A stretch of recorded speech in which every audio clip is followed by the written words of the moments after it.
Alright, this is going to be a quick, simple tutorial. I'm going to show you how to render your animation so that it has springy bones. So first,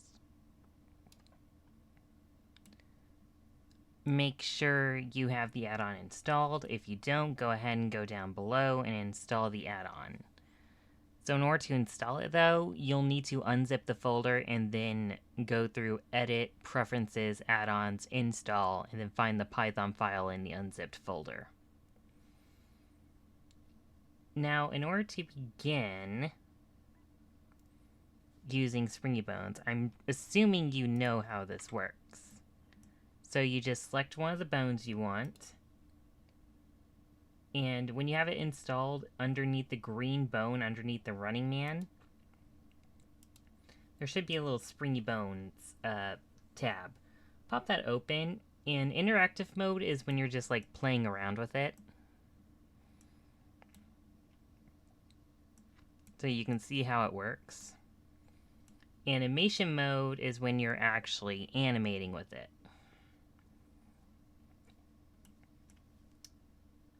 So, click on the bone you want and then turn on spring and rotation. By default, they're off.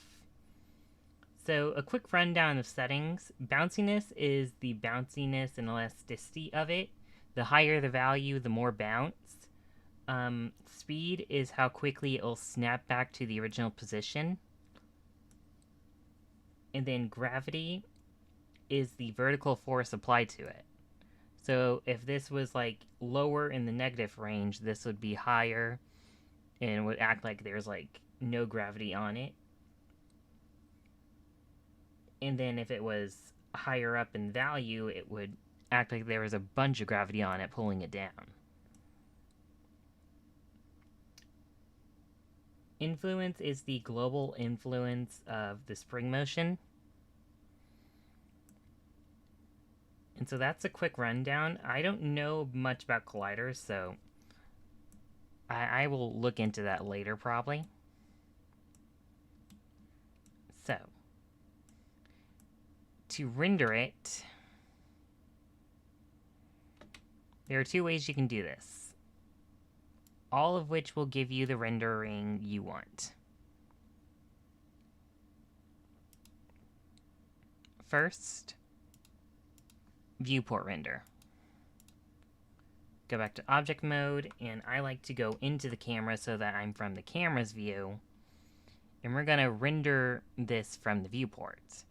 So go to view, and then viewport render animation. Now this will render the animation for you, and you'll see everything here, unless of course you hide this, in which case you won't. But that's the first way. The second way is baking, which if you want the animation to play when you fully render this with lights and everything, this is the only way to do it. So first, you go to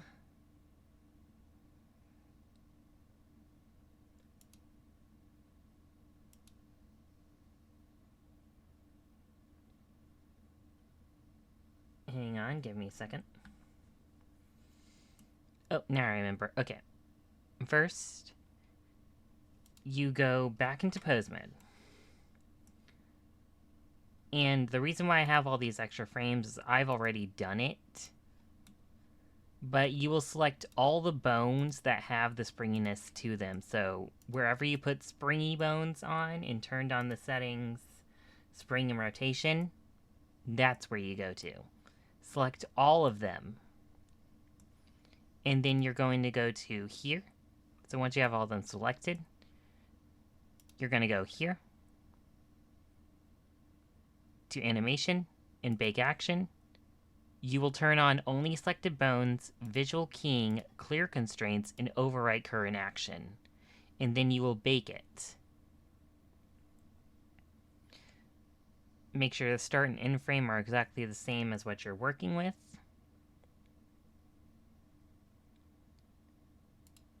and this will bake the bones. Now make sure you have all the bones that have springiness on them selected, like the ears, the hair, the tail, the one tailbone that like operates the constraints, all of it.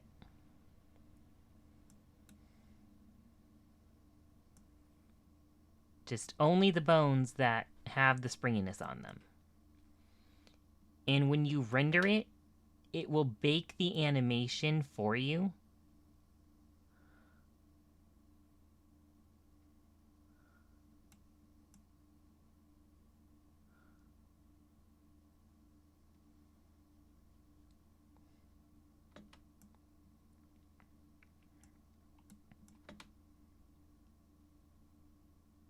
And you will have everything. The springiness, rotation, all of it.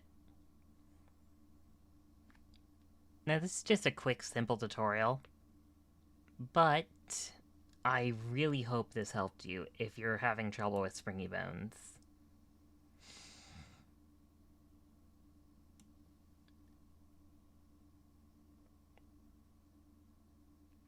So, with that, thank you for watching. Please like and smash that subscribe button for me, please. And I hope you all have a PUPSTARZI day.